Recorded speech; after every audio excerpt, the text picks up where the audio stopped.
Some lawmakers looking a little bit more like money makers these days than we did there. Senator Dianne Feinstein didn't report her husband's stock purchase in a timely manner, says that she is willing to pay a fine over that failure. And a move Speaker Pelosi made is also sounding some alarms. Pelosi or her husband bought $1 million worth of Tesla stock. Now, here's the catch. She is working to pass Biden's clean energy initiatives, which includes subsidies for electric cars. So she now stands to potentially directly benefit. Interesting. Do we smell some conflict of interest here? Democratic strategist Andrew Feldman and culture reporter at The Federalist Emily Jashinsky, they join us now to tell us what they think. Andrew, we got to put you on the spot. What do you make of this, man? I don't want to hear the words Trump mentioned at all in your answer. Yeah, we covered, Yes. just don't do the whataboutism, because Yes. we cover all this crap on the right too, you know. So what do you think of this? Well, look, I think that a lot of people that have bet on Tesla are going to be set to benefit. I mean, again, this was back in December, before the administration the new administration took office. You know, I think it's a little bit of a stretch here for there to be a big story in Business Insider on this, to be honest with you. Again, I've heard from friends of mine who have played with Tesla for a long time. This one seems to me like a little bit of a stretch, but Explain to me why it's a stretch.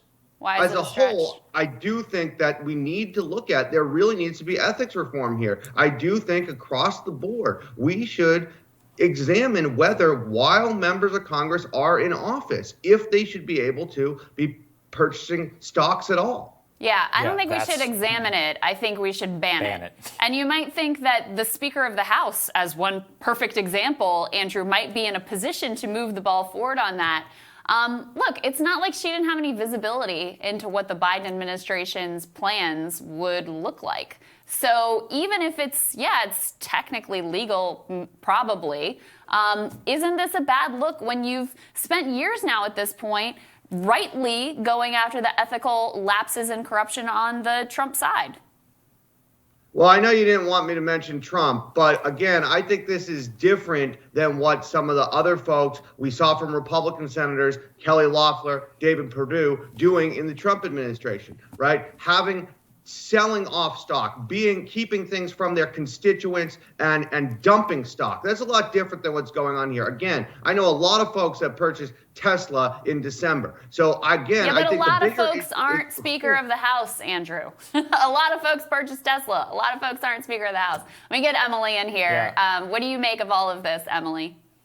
So I'm completely with both of you guys, and then I agree this is something that needs to be banned because, you know, you two live in Washington, we live in Washington, and, you know, it's very much true that just the stuff that flies around here, it's impossible, particularly for members of Congress who have inside information into legislation, into agendas, and they hear from these power brokers all of the time, whether they're in Wall Street or Silicon Valley. It is literally impossible for them to separate their insider knowledge. And it might not be knowledge that is legally insider trading, but it's insider knowledge. It's impossible for them to extricate that and separate it when they're then going about their legislative agenda. Completely impossible. And I don't frankly think it's constructive to pretend that this isn't a totally bipartisan problem, because it absolutely is. The Business Insider story is newsworthy because it shows us that we do need reforms on this. It's a major senator, a major player in the United States Senate. So I think it's well worth considering, and it's another good example of why there does need to be reform here. Yeah, and I mean, Emily, just expand on that, because as we say with the Tesla thing, look, Nancy Pelosi's worth like a lot of money. I think her husband is a multi-hundred millionaire or whatever. Plenty of ice cream money. That's one thing I've never understood here, which is like $1 million bet on stock. Like, is it really going to marginally make a difference in your life? The answer is no. Like, there seems no reason when these people are already ultra high net worth that they should even be allowed to trade stocks in the first place.